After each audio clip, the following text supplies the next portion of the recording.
Viewers, अगर video पसंद आते हैं तो चैनल को सब्सक्राइब करें। So please subscribe the channel. Thank you. Welcome viewers and my friends. आज का जो साइंटिफिक टॉपिक है, पहला साइंटिफिक टॉपिक है कि हम अपने आंखों को झपकते क्यों हैं, यानी हमारे आंखों में ब्लिंकिंग क्यों होती है। Why the eyes blink. एक रिसर्च के अकॉर्डिंग हमारे जो आईज जो होते हैं एवरेज 10 सेकेंड में एक बार, एक हेल्दी पर्सन के जो आई होते हैं 10 सेकेंड में एक बार पलके झपकते हैं उसके। एक घंटे में लगभग 1 मिनट में 15 से 20 बार और 1 घंटे में एवरेज 1200 बार पलके झपकती हैं हम जितने समय में जगे रहते हैं उसमें 10% जो टाइम होता है वो ब्लिंकिंग में जाता है। यानी हमें एक हेल्दी ह्यूमन बीइंग जितने समय तक जगा रहता है उसका 10% टाइम आंखों के पुतलियों को झपकाने में जाता है। आखिर ये पलके झपकती क्यों हैं? दरअसल इसके 2 प्राइमरी रीजंस हैं, 2 सबसे इंपॉर्टेंट रीजंस हैं। पहला तो ये है जो आई बॉल पे यानी हमारे आंखों में इरिटेंट्स या जो डस्ट पार्टिकल चले जाते हैं उसको फ्लश आउट करना, उसे रिमूव करना। और दूसरा लुब्रिकेट करना, हमारे आंखों को लुब्रिकेट करना, न्यूट्रिशंस और मॉइस्चर प्रोवाइड करना।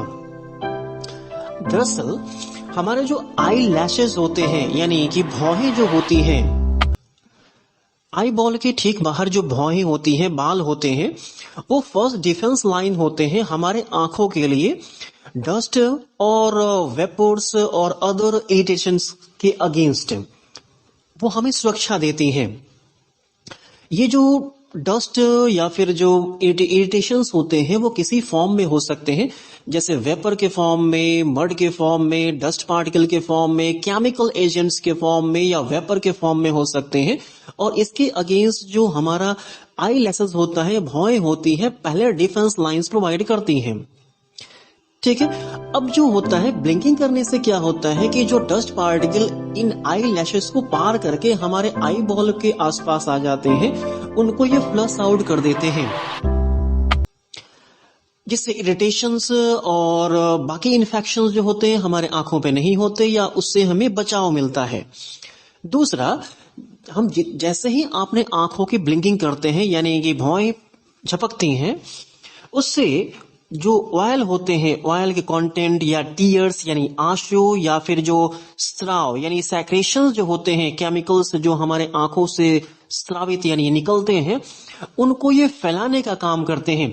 दरअसल लंबे समय तक किसी भी ऑब्जेक्ट को या किसी चीज को देखते रहने से हमारे आई बॉल के आसपास आंखों में नमी की कमी हो जाती है, ड्राइनेस, सूखापन आ जाता है और न्यूट्रिशन की कमी हो जाती है। पलकों के झपकने से टीयर्स यानी आंसू और मॉइस्चर के नमी का फैलाव होता है आई बॉल के चारों तरफ, जिससे नमी आती है और साथ ही साथ जो केमिकल स्राव होते हैं यानी जो सैक्रेशंस होते हैं उनका स्प्रेड होता है, जिससे मॉइस्चराइजिंग भी होता है और न्यूट्रिशंस की कमी भी पूरी होती है और हमारा आई हेल्दी और ऑक्सीजन से भरा रहता है। ऑक्सीजन फुलफिल होता है, रिक्वायरमेंट जो होती है फुलफिल होती है और हमारा आई हेल्दी होता है।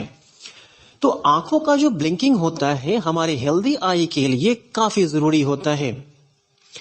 हमारा जो दूसरा साइंटिफिक फैक्ट है कि आखिर वेजिटेबल्स जो होते हैं उनको कुक करने से यानी उसको थोड़ा लंबे समय तक धोने से या फिर उसे बॉयल करने से क्या वाकई में न्यूट्रिशंस का लॉस होता है? दरअसल जर्नल ऑफ फूड केमिस्ट्री और कैलिफोर्निया यूनिवर्सिटीज के रिसर्च में कई सारी चीजें सामने आई हैं, जैसे हम जानते हैं 2 टाइप के विटामिन होते हैं, विटामिन जो कि वाटर सोल्यूबल होते हैं और विटामिन जो कि फैट सोल्यूबल होते हैं। तो जर्नल ऑफ फूड केमिस्ट्री के अकॉर्डिंग जो वाटर सोल्यूबल विटामिन होते हैं या जो मिनरल्स और न्यूट्रिशंस होते हैं, जैसे कि थायामाइन, फोलेट, विटामिन 6, विटामिन 12 और विटामिन सी, इनका लॉस होता है। दरअसल बॉइलिंग से विटामिन सी का सबसे ज्यादा लॉस होता है, यहां तक कि 55% विटामिन सी का लॉस केवल बॉइलिंग से हो जाता है। ओवर कुकिंग से जो सबसे ज्यादा जिस विटामिन का लॉस होता है वो भी विटामिन सी है, यानी विटामिन सी का जो लॉस होता है वो बॉइलिंग से बहुत ज्यादा होता है, हीटिंग से भी होता है और ज्यादा वॉश करने से भी होते हैं। तो ये चीजें जो होती हैं इनका लॉस तो होता है, साथ साथ पॉलीफेनॉल्स का भी लॉस होता है जो हमारे बॉडी के लिए काफी जरूरी होते हैं। वहीं दूसरी ओर ऐसे विटामिन जो कि फैट सोल्युबल होते हैं, जो कि फैट में सोल्युबल होते हैं, जैसे कि विटामिन ए, विटामिन ई, के, इनका लॉस नहीं होता। साथ ही साथ कैरोटिनॉइड्स जैसे alpha carotene, beta carotene, lycopene, इनका लॉस नहीं होता।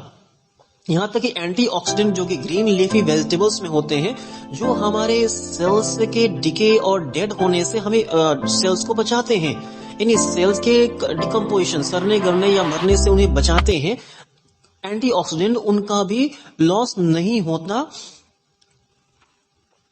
तो जो वाटर सोल्युबल विटामिन होते हैं उनका तो लॉस होता है, जबकि vitamin A, vitamin E, vitamin के, कैरोटिनॉइड्स, कैरोटिनॉइड्स, एंटीऑक्सीडेंट्स, इनका लॉस नहीं होता। जो वाटर सोल्युबल विटामिन होते हैं उनको प्रिजर्व करने के कई सारे तरीके होते हैं, जैसे कि हम कुकिंग, बॉइलिंग के जगह पे अगर हम उसके स्टीमिंग करते हैं, यानी भाप से चीजों को सिझाते हैं या फिर उसे कुक करते हैं, तो उसका लॉस सबसे कम होती है। साथ साथ ड्राई कुकिंग मेथड जैसे ग्रिलिंग, रोस्टिंग या फ्राइंग, इन सब चीजों से भी विटामिन का लॉस नहीं होते। यहाँ तक कि माइक्रोवेविंग जो होते हैं उससे विटामिन का लॉस नहीं होता। माइक्रोवेविंग का जो तरीका होता है वो काफी इफेक्टिव तरीका होता है, यहाँ तक कि ये स्टीमिंग से भी न्यूट्रिशंस का लॉस काफी कम होता है as compare to the boiling. तो जितने न्यूट्रिशंस का लॉस मिनिमम अमाउंट में जो लॉस होता है स्टीमिंग से, यानी भाप से, उससे भी काफी कम लॉस होता है माइक्रोवेविंग से। यानी माइक्रोवेविंग जो होता है एक कुकिंग का एक बहुत इफेक्टिव तरीका है। वैसे विटामिन के लिए जो वाटर सोल्युबल होता है या जो बॉइलिंग से या जो हीटिंग से लॉस ज्यादा होते हैं, जैसा हमने पहले ही देख लिया, चाहे वो फॉलेट है, विटामिन 6, विटामिन 12, विटामिन सी, इनके लिए माइक्रोवेविंग या रोस्टिंग या फिर ग्रिलिंग या फिर फ्राइंग ये काफी फिट तरीका होता है।